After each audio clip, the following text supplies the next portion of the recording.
Assalamualaikum warahmatullahi wabarakatuh. Alhamdulillahirabbil alamin, nahmaduhu wa nasta'inuhu wa nastaghfiruh. Allahumma shalli ala sayyidina Muhammadil fatihil lima ughliq wal khatimil lima sabaq, nasiril haqqi bil haqqi wal adil siratikal mustaqim, wa ala alihi washabihi qadrihi wa miqdarihil azim. Amma ba'du, hasantukum bil hayyil qayyum alladzi la yamutu abada wa dafa'tu ankum musu'a bi alfi alfi la haula wala quwwata illa billahil aliyil azim. Sahabat-sahabat sekalian, para alim ulama, para sesepuh, para kiai, para asatid yang sama-sama kita hormati, Ketua Umum PBNU Gus Kiai Haji Yahya Khalil Stakuf, alhamdulillah berkenan rawuh pada kesempatan siang hari ini. Sama-sama kita hormati Sohibul Ma'had, Sohibul Bait, Al-Mukarram wal Mutaram, Kiai Haji Mustafa Bugni. Alhamdulillah beliau juga merupakan senior dan kakak kelas saya. Mudah-mudahan ini semua memberikan motivasi kepada adik-adik yang masih nyantri di pondok untuk lebih giat dan lebih berkembang kembali. Juga sama-sama kita hormati di sini hadir para pimpinan Banom NU, juga ada hadir Ketua Umum PP Pagar Nusa Gus Nabil Harun, terima kasih. Juga yang mewakil dari unsur muslimat, kemudian Patayat, Ibnu PPNU, sama-sama kita hormati. Juga Porkopimda yang hadir dari unsur Kapolres, kemudian Dandim. Kemudian sama-sama kita hormati seluruh jajaran pimpinan pusat, sahabat sekjen, sahabat wakil ketua umum, sahabat bendum, dan tak lupa Kasat Kornas Banser yang akan kita lantik pada kesempatan dalam waktu dekat. Mohon berdiri. Nah, ini Gus Sapik Sauki, kita punya Kasat Kornas baru yang lebih fresh. Mudah-mudahan pasukan semakin solid, semakin militan untuk kedikdayaan organisasi.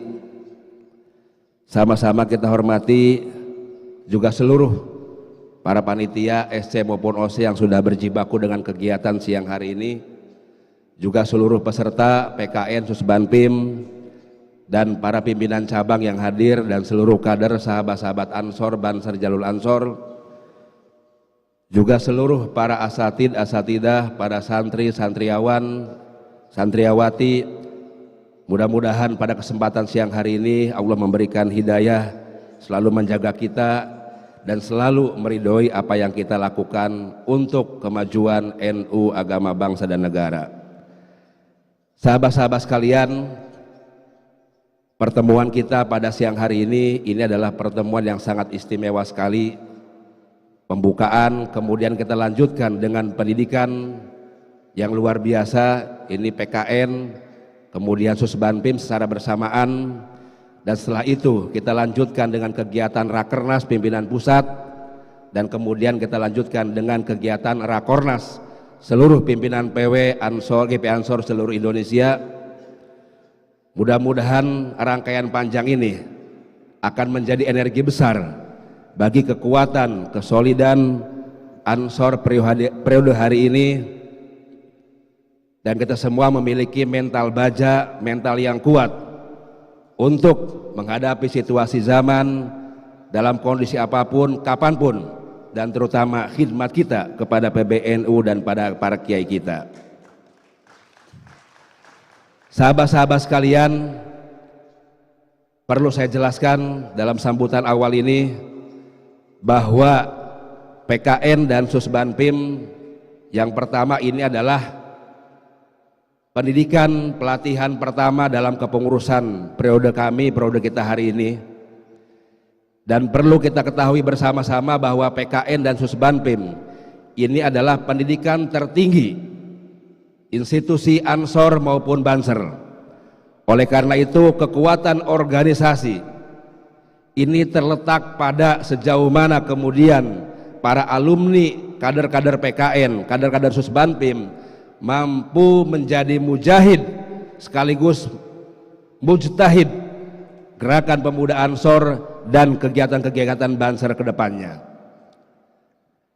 Mampu menjadi mujahid artinya mampu menjadi pejuang. Pejuang untuk kekuatan organisasi, untuk kekuatan khidmat kita bagi NU. Sekaligus mampu menjadi mujtahid. Sahabat-sahabat para kader setelah pelatihan selesai, pulang ke daerahnya masing-masing, maupun yang menjadi pengabdian di pimpinan pusat, ini kita harapkan lahir kader-kader yang mampu menjadi penggerak, mampu menjadi inovator, mampu menjadi kreator, mampu melakukan banyak hal-hal gebrakan-gebrakan untuk kepentingan kebaikan organisasi. Sahabat-sahabat sekalian, oleh karena itu masa depan organisasi ada di tangan sahabat-sahabat sekalian, di tangan para kader-kader sekalian. Jika kemudian hari ini para sahabat-sahabat pimpinan wilayah yang sudah mendelegasikan kader-kader terbaiknya untuk mengikuti pendidikan PKN dan pendidikan Susbanpim, lalu pulang masing-masing ke daerahnya dan tidak mampu mengembangkan organisasi, menyolidkan satu komando organisasi, maka masa depan organisasi dan dosa organisasi sahabat-sahabat semua akan menanggungnya. Karena apa? Tidak ada yang bisa kita harapkan, karena ini adalah pendidikan tertinggi, ini adalah pendidikan teratas dalam sistem organisasi kita. Oleh karena itu beban sahabat-sahabat, tanggung jawab sahabat-sahabat begitu pulang ke daerahnya masing-masing sangat besar. Mengawal organisasi, mengawal NU, mengawal para kiai, dan menjadikan organisasi ini kuat dan solid serta militan. Sahabat-sahabat sekalian, oleh karena itu yang kita didik hari ini bukan menjadi anggota, ini menjadi kader juga menjadi pemimpin. Sahabat-sahabat dan para kader sekalian, apapun posisi sahabat-sahabat dalam struktur organisasi, di pimpinan pusat, pimpinan wilayah yang hari ini menjadi peserta, maka sesungguhnya sejatinya sahabat-sahabat adalah para pemimpin di semua tingkatan.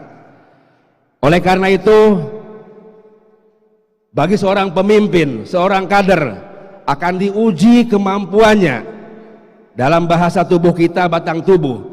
Seorang kader, seorang pemimpin harus mampu mengelola 4 batang tubuh. Saya katakan, para kader, para pemimpin harus mampu memanage, mengelola 4 unsur batang tubuh. Yang pertama adalah kepala, yang isinya adalah otak. Yang kedua adalah panca indera. Ada mulut, ada telinga, ada mata, ada hidung. Dan yang ketiga adalah hati. Dan yang keempat adalah kaki.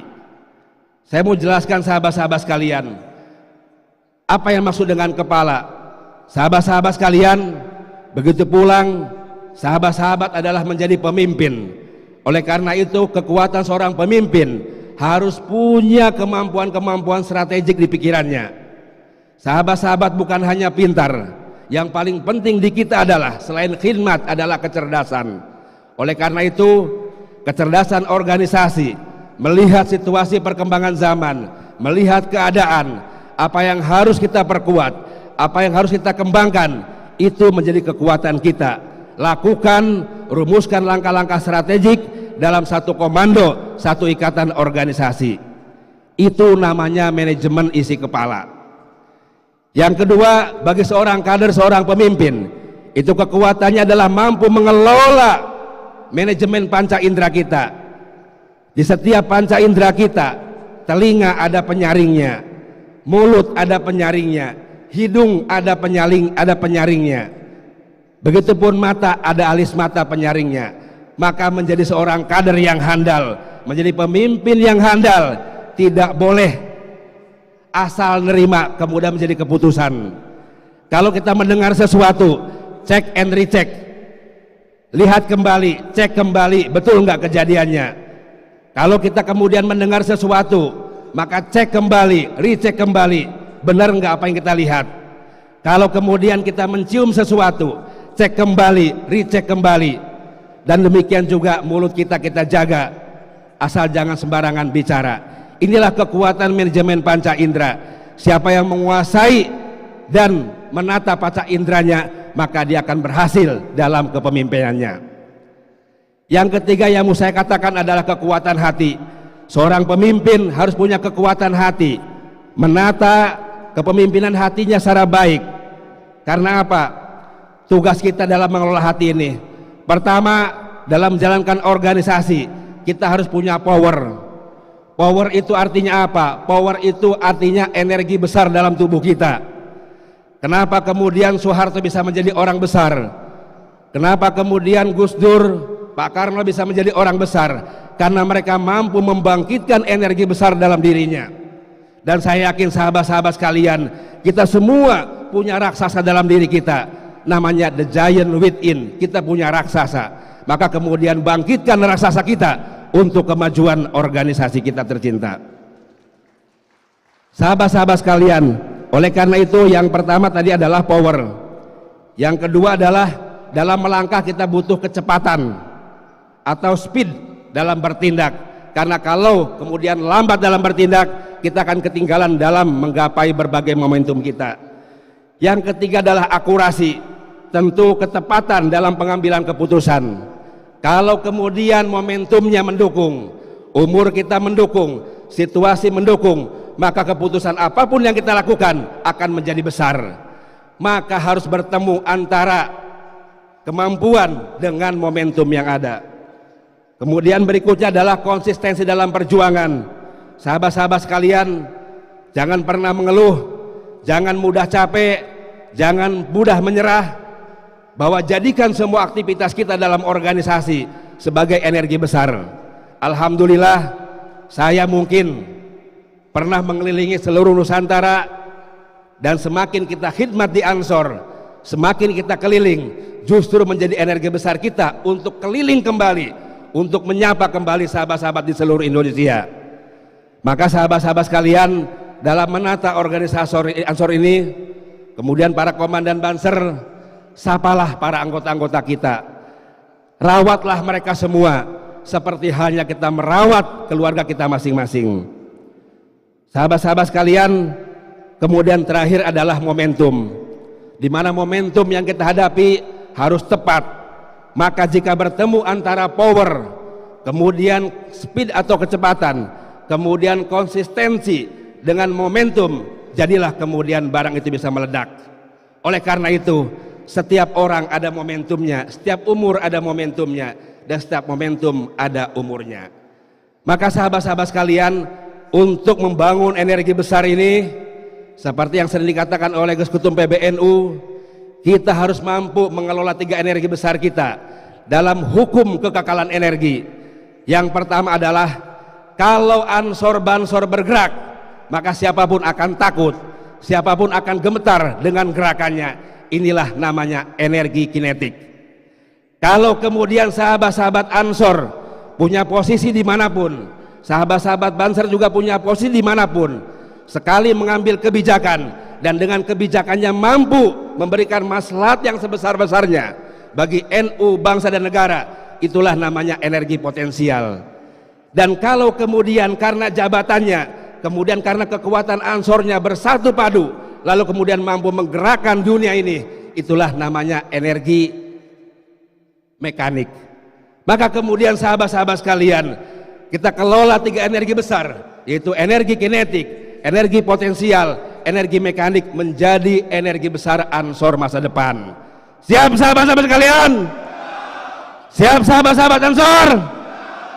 Oke, sahabat-sahabat sekalian, oleh karena itu harapan kita besar semuanya kepada sahabat-sahabat, kepada para kader. Ini adalah kader inti, pendidikan terakhir dari sistem organisasi kita. Jadilah pejuang, jangan pernah jadi orang cengeng, jangan pernah jadi orang menyerah, jangan pernah menjadi orang putus asa. Karena apa? Batu pun yang begitu kuat bisa remuk, bisa hancur karena tetesan air hujan yang kecil, tapi lama-lama bisa membelah batu. Itulah sahabat-sahabat sekalian, jadilah batu karang, jadilah air yang besar, jadilah gelombang lautan yang bisa menghantarkan samudera besar organisasi Ansor Banser sampai tujuan. Terima kasih sahabat-sahabat sekalian. Salam hormat buat para kiai, para asatid, Mahad Darul Mugni. Alhamdulillah berkesempatan kita melaksanakan kegiatan di sini. Mudah-mudahan kita doakan pondok pesantren menjadi besar, kemudian menjadi kuat, bisa menjadi berkembang, para santri-santriawan terus bisa menjadi orang-orang hebat, orang-orang yang bermanfaat bagi NU, bagi agama, bangsa dan negara. Terima kasih, salam hormat dari kami, kurang lebihnya mohon maaf. Akhirul kalam, wallahul muwaffiq ila aqwamit thoriq. Wassalamualaikum warahmatullahi wabarakatuh. Waalaikumsalam warahmatullahi wabarakatuh.